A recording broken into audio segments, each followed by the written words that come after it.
안녕하십니까. 하나금융투자에서 중국 기업 담당하고 있는 백승혜입니다.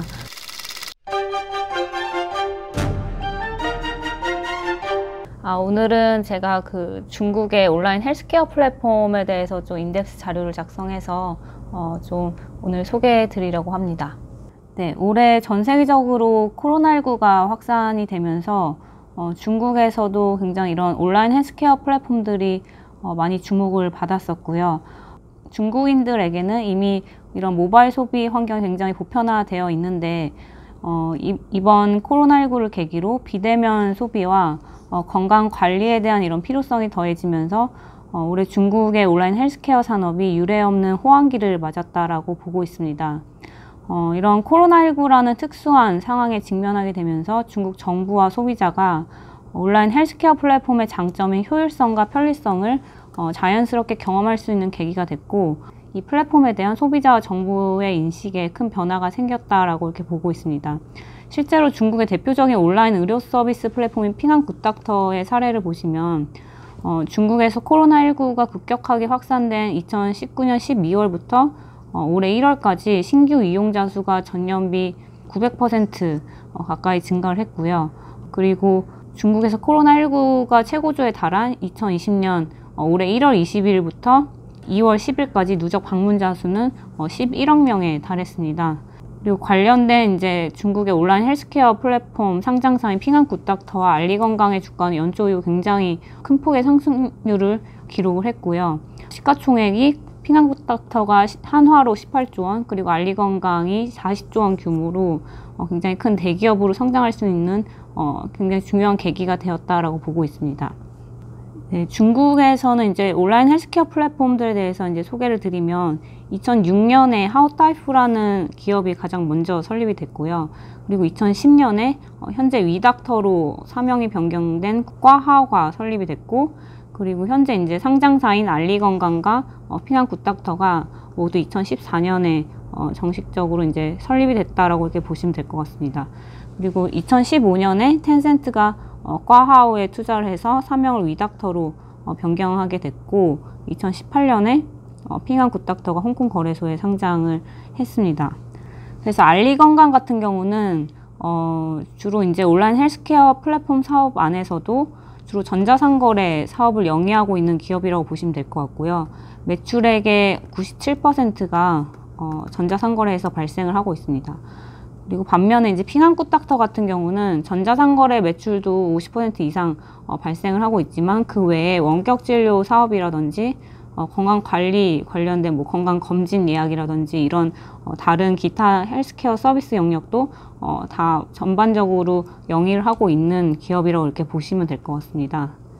네, 올해 연초 이후로도 핑한 굿닥터와 알리건강 주가가 각각 거의 100% 가까이 상승을 했지만, 올해 최근 1년 주가 추이를 보시면 핑한과 알리의 주가가 모두 거의 200% 가까이 굉장히 급등을 했습니다. 그렇게 되면서 이제 미국의 2002년에 설립된 상장사인 텔레닥이라는 기업이 있는데, 이 대표적인 미국의 플랫폼과 시가총액을 비교해 보면 현재 이제 핑한과 알리가 모두 이제 텔레닥을 넘어서는 큰 기업으로 성장을 한 상황이고요.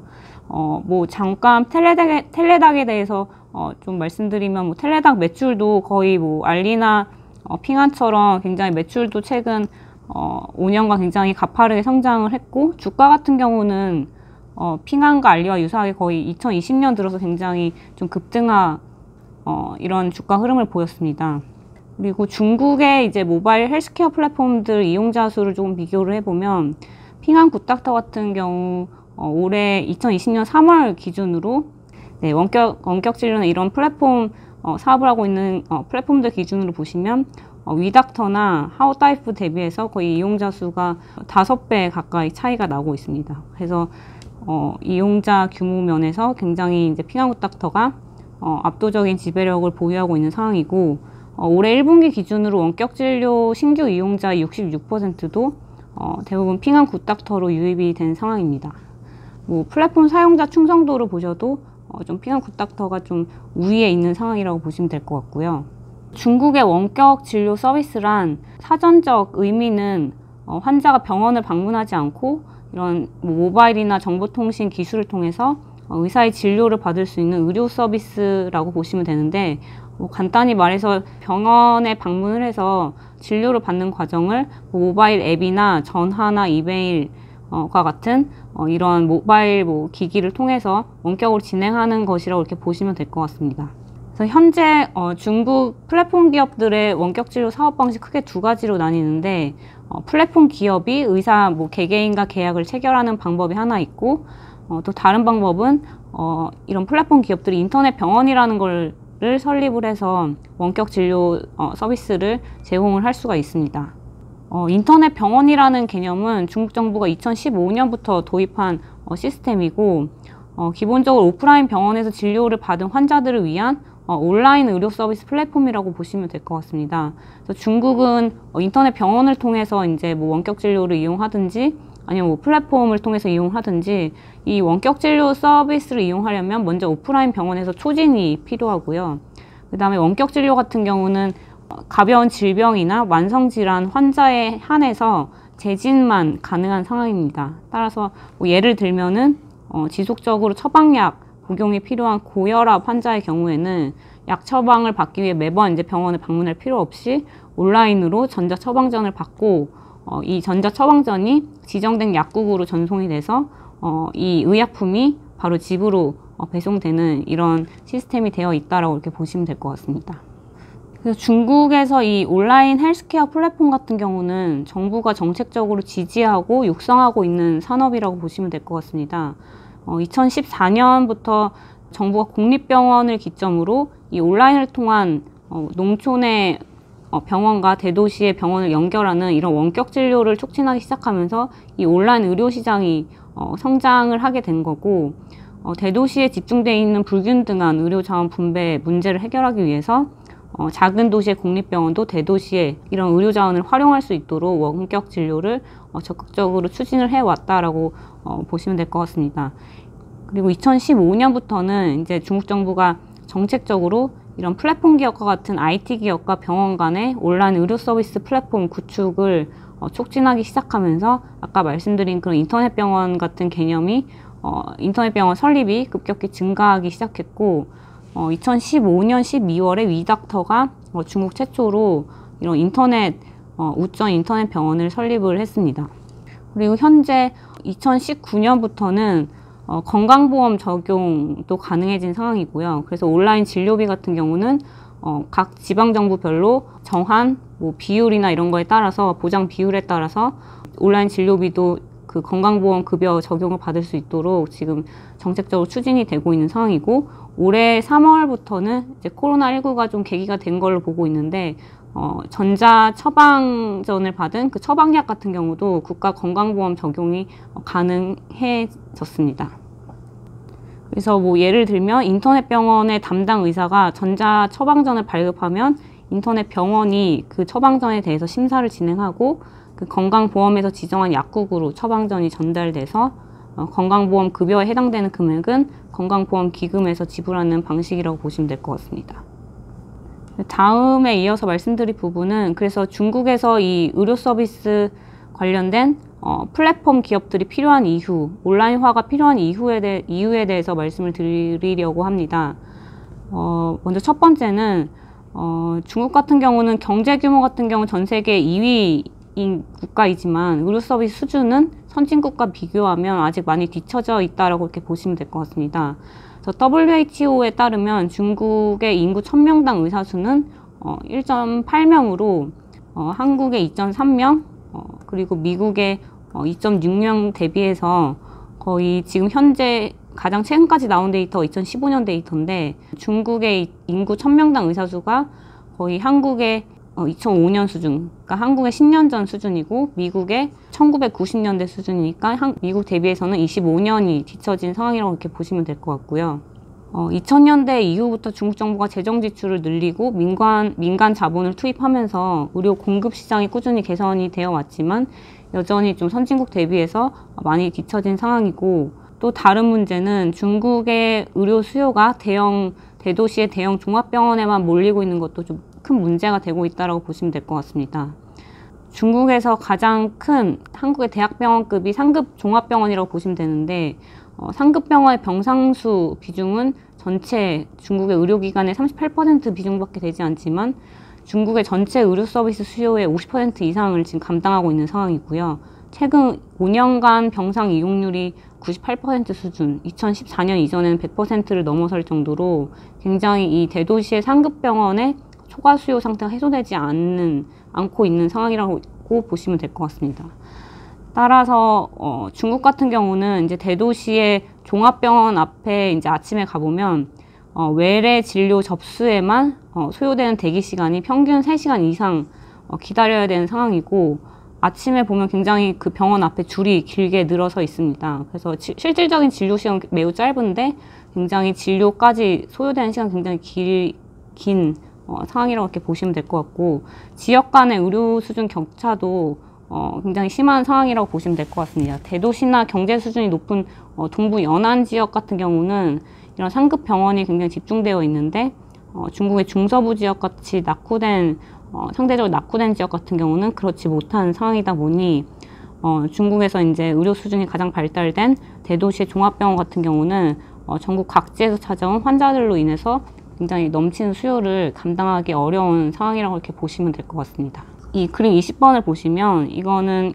중국의 각 성별로 지역별로 1인당 GDP 순으로 이제 일단 나열을 했고, 그 가운데 이제 인구 10,000명당 의사수인데, 이거 말고 이제 병원 기준으로 또 말씀을 드리면, 예를 들어서 베이징 같은 경우는 인구가 2,100만 명인 도시인데 상급 병원 수는 104개가 있습니다. 반면에 이제 허난을 예를 들어서 말씀드리면, 허난 같은 경우는 인구가 9,400만 명이 있는 도시인데 상급 병원 수는 94개밖에 되지 않습니다. 그러니까 인구 수는 베이징 대비해서 거의 4배 이상이 많지만 병원 수는 베이징보다 적은 상황인 라고 보시면 될 것 같고요. 그래서 상대적으로 좀 작은, 좀 경제적으로 낙후된 지역 같은 경우는 의료 서비스 수준이 대도시 대비해서 굉장히 좀 많이 낙후가 된 상황이다라고 이렇게 보시면 될 것 같습니다. 네, 그리고 이제 또 다른 이유는 중국 같은 경우는 정부 주도로 이런 의료 시스템을 구축해 왔기 때문에 공공 의료 서비스에 대한 의존도가 매우 높은 상황입니다. 국립병원 비중이 85%이고요. 민영병원 비중이 거의 88%에 달하는 그 미국의 상황과 굉장히 정반대되는 상황이라고 이렇게 보시면 될 것 같고, 중국 정부가 이제 개인의 의료비 부담을 축소해주겠다는 이런 목표로 의료 개혁을 이제 꾸준히 추진해 오면서 개인의 의료비 지출 비중이 2000년대 거의 60% 정도 비중이 됐었었는데 2018년 기준으로 29%로 절반 이상 이제 개인의 부담이 줄어든 상황이고, 반면에 정부의 지출 부담은 2000년에 16%에서 2018년에 28% 수준으로 굉장히 크게 증가한 상황입니다. 그리고 2000년대부터 중국 정부가 또 기초적인 의료 서비스 보장을 하기 위해서 현재 전국민 의료보험 제도를 시행을 해왔고, 그러면서 현재 중국의 14억 명 인구 중에서 13.5억 명이 현재 국가 의료보험에 가입이 되어 있습니다. 그래서 의료보험 보급률은 현재 97%에 달하는 상황이라고 보시면 될 것 같고요. 그리고 중국의 국가 의료보험이 이제 세 종류가 있는데, 그 중에서 가입자 수가 10억 명으로 가장 많은 도시 주민 기본 의료보험 기준으로 보시면 보험 기금의 전체 지출액의 66%가 정부 보조금으로 충당이 되고 있고, 실질적인 보험료 수입 비중은 전체 지출액의 34%밖에 되지 않습니다. 그러니까 다시 말해서 정부의 재정 지원을 제외하면 실질적으로 재정 적자인 상태가 수년간 지속되고 있는 상황이라고 이렇게 보시면 될 것 같고요. 중앙정부 차원에서 의료 지출 예산액을 최근 10년간 4.5배로 굉장히 많이 늘리고 있고, 또 미국과 비교를 해보면 미국의 경우에는 전체 재정 지출에서 헬스케어 부분에 지출되는 비중이 23.8%로 인데 반해 중국은 현재 이제 전체 재정 지출에서 의료비에 지출되는 비중이 7.6% 수준이기 때문에 아직까지 중앙정부의 뭐 재정 여력이나 이런 걸 감안하면 큰 무리는 없어 보이지만, 현재 뭐 중앙정부 말고 지방정부 재정 같은 경우는 좀 상황이 많이 안 좋은 상황이고, 또 중국의 노령 인구수가 빠르게 증가하고 있다는 부분, 뭐 이런 부분, 인구 구조 변화 요인을 감안을 하면 앞으로 좀 장기적인 관점에서 중국에서 의료 자원을 효율적으로 이용할 수 있는 이런 의료 시스템 개혁이 필수적인 사항이다라고 이렇게 보고 있습니다. 그리고 그 외에 중국의 헬스케어 시장을 지탱하는 기타 원동력을 말씀드리면 잘 아시겠지만 중국은 전 세계에서 인구도 많지만 노령 인구도 굉장히 가장 많은 국가입니다. 그림 32번 보시면 중국도 인구가 많고 인도도 인구가 많지만 중국의 65세 이상 노령 인구가 인도의 2배 수준이고요. 미국과 비교하면 3배 수준입니다. 그리고 중국 같은 경우는 이 그림 보시면 선진국 대비해서도 굉장히 빠르게 현재 노령화가 진행 중이고 2030년에는 14세 이하 유소년층 인구보다 65세 이상 노령층 인구가 더 많아지는 굉장히 빠르게 이렇게 노령화가 진행될 걸로 전망이 되고 있고요. 반면에 이제 앞으로의 그 헬스케어 시장 성장 여력을 보시면 1인당 헬스케어 지출액을 비교해 보면 한국이나 일본, 미국 대비해서 굉장히 중국의 1인당 헬스케어 지출 규모가 아직까지 굉장히 낮은 수준이기 때문에 앞으로 성장할 수 있는 룸이 굉장히 크다고 보고 있고요. 국가별로 이제 GDP 대비해서 헬스케어 지출 비중도 보시면 중국이 5.2%로 OECD 평균 대비나 미국 대비해서 굉장히 여전히 절반 이하 수준밖에 되지 않는 상황이라고 이렇게 보시면 될 것 같습니다. 그리고 이어서 기업별로 상장사를 소개해 드리려고 하는데요. 먼저 핑안코닥터 말씀드리면 핑안코닥터는 2014년에 중국의 최대 민영 보험사인 핑안그룹이 설립한 헬스케어 플랫폼입니다. 2018년 5월에 홍콩거래소에 상장을 했고 작년 말 기준으로 회원수는 3.2억 명 그리고 월평균 활성 이용자 수는 6,690만 명으로 최근 2년간 이용자 수가 2배 이상 굉장히 가파르게 증가를 했습니다. 매출액 구조는 의약품 전자상거래 매출이 57%를 차지하고 있고 건강검진 예약하는 그런 매출 부분이 22% 그리고 원격진료 부분이 17% 매출 비중을 차지하고 있습니다. 먼저 원격진료 서비스에 대해서 말씀을 드리면 이 원격진료 영역은 향후 5년간 중국의 온라인 헬스케어 시장 안에서 가장 성장성이 기대되는 서비스 영역이라고 보고 있습니다. 그리고 핑안코닥터가 다른 기타 헬스케어 플랫폼 대비 가장 경쟁력을 높게 가져가고 있는 사업 부분이기도 합니다. 핑안코닥터가 하고 있는 이 원격 진료, 온라인 진료 비용 같은 경우는 의사 경력과 평점에 따라서 무료로 제공되기도 하고 유료로 제공을 하고 있는데 유료일 경우에는 진료당 약 22위안에서 60위안이 청구가 되고 진료 시간은 최대 15분간까지 진행이 될 수 있습니다. 핑안코닥터 같은 경우는 의료 인력이 실시간으로 대응이 가능한 풀타임 인하우스 의료진이 있고요. 그리고 외부 의료진과 계약을 체결해서 이렇게 서비스를 제공하고 있는데 외부 의료진이 제공하는 온라인 진료 같은 경우는 진료당 50위안에서 500위안까지 진료비가 청구가 되고 그 중에서 핑안코닥터는 20%를 수수료로 가져가는 구조로 되어 있습니다. 원격 진료 부분 매출액을 보시면 다른 사업 부분보다 최근 4년간 이렇게 성장률이 굉장히 가파라지고 있는 사업 부분이라고 보시면 될 것 같고 2017년과 18년도 거의 70%대 성장을 했는데 작년 2019년에도 전년비 100% 가까운 매출 성장을 기록을 했고요. 온라인 약국 사업 부분, 전자상거래 부분 말씀드리면 핑안코닥터의 이 전자상거래 매출은 직접 판매 매출 비중이 70% 그리고 제3자 판매 비중이 30%를 차지하고 있습니다. 그래서 직접 판매 같은 경우는 전자상거래 직접 판매 모델처럼 공급 업체들, 그러니까 제약사로부터 직접 약품을 매입을 하고 상품 판매를 통해서 마진을 남기는 방식이라고 보시면 될 것 같고요. 제3자 판매 모델은 판매상들로부터 연간 플랫폼 이용료와 제품 매출액의 4에서 10%를 수수료로 수취를 하고 있습니다. 핑안코닥터는 최근 3년간 연평균 100%의 가파른 외형 성장을 기록을 해왔고요. 사업 부분별로 최근 3년간 전자상거래 부분이 거의 260% 가까이 성장을 했고 원격 진료 부분이 85%로 굉장히 높은 성장률을 시현했습니다. 특히 아까 말씀드렸지만 원격 진료 사업 부분 같은 경우는 4개 사업 4개 사업부 중에서 유일하게 성장률이 지금 가속화되고 있는 사업 부분이라고 보시면 될 것 같고, 핑항굿닥터도 이 원격진료 사업 부분에 굉장히 집중해서 최근 투자를 하고 있는 상황입니다. 2020년과 2021년에도 전 사업 부분이 좀 양호한 외형 성장이 기대되고 있는 상황이고, 2020년, 21년 매년 전년비 40% 수준의 매출 성장이 가능할 걸로 전망이 되고 있습니다. 그리고 2021년까지도 좀 적자를 유지할 걸로 지금 전망이 되고, 2022년 빠르면 흑자 전환이 가능할 걸로 보고 있습니다. 네, 핑항굿닥터는 2018년 상장한 이후에 굉장히 가파른 주가 상승률을 기록을 했습니다. 특히 올해 코로나가 터지면서 거의 올해 연초 이후로 89% 굉장히 급등을 한 상황이고요.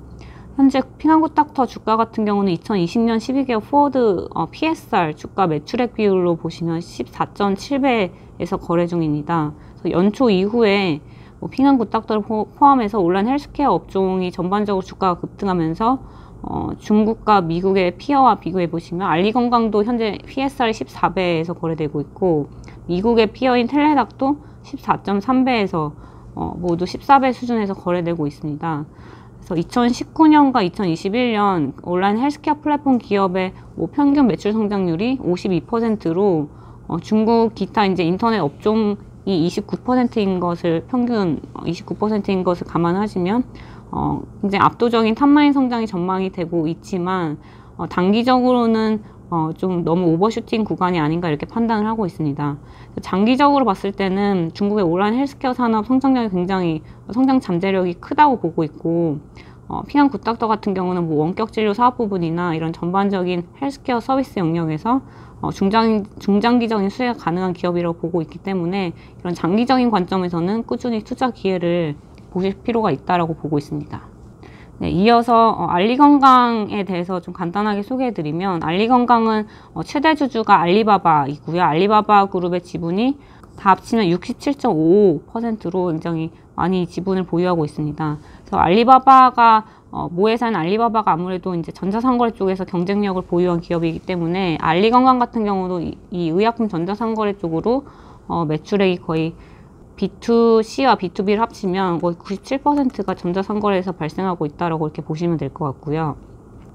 네, 먼저 알리건강의 그 직접 판매 B2C 매출액을 보시면, 최근 2019년에도 2019 회계년도에도 전년비 97% 성장을 했고요.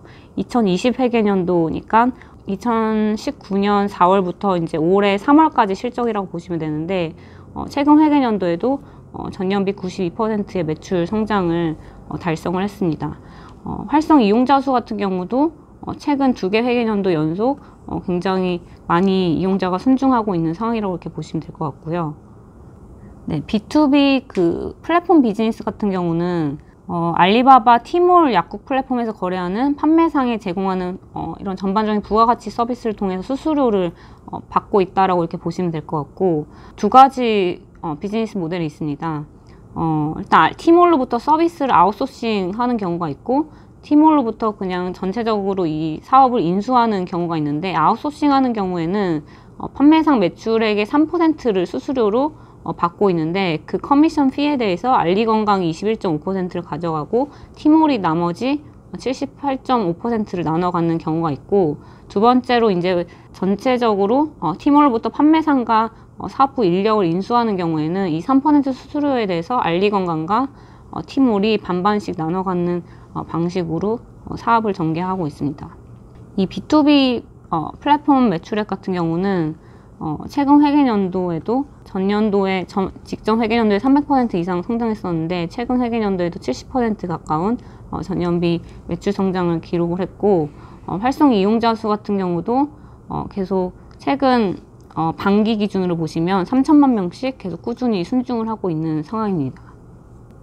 알리건강 실적 같은 경우는 2016년에 이제 알리건강이 이 B2C 직접 판매 전자상거래 사업에 진출하면서 굉장히 고속 성장을 이루었고, 이번 회계년도에 곧 흑자 전환을 앞두고 있습니다. 그래서 최근 4년간 매출액은 알리건강이 260% 성장했고, 이번 회계년도, 그러니까 올해 4월부터 내년 3월까지 또 매출액이 전년비 73% 성장할 걸로 전망이 되고 있고요. 사업 초기 대비 이제 판관비나 연구개발 투자비가 좀 안정화 단계에 들어선 상황이기 때문에 영업이익과 순이익 같은 경우는 바로 이번 회계연도에 흑자를 기록할 걸로 전망이 되고 있습니다. 알리건강의 주가도 핑한코딱지와 유사하게 올해 연초 이후로 굉장히 급등을 한 상황이고요.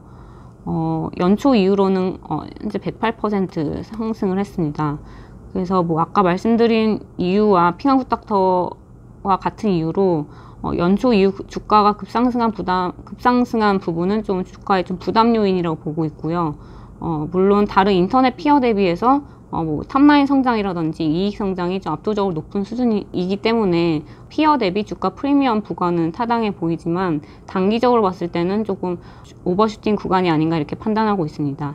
네, 그럼 이상으로 중국 헬스케어 플랫폼에 대해서 말씀드렸습니다. 감사합니다.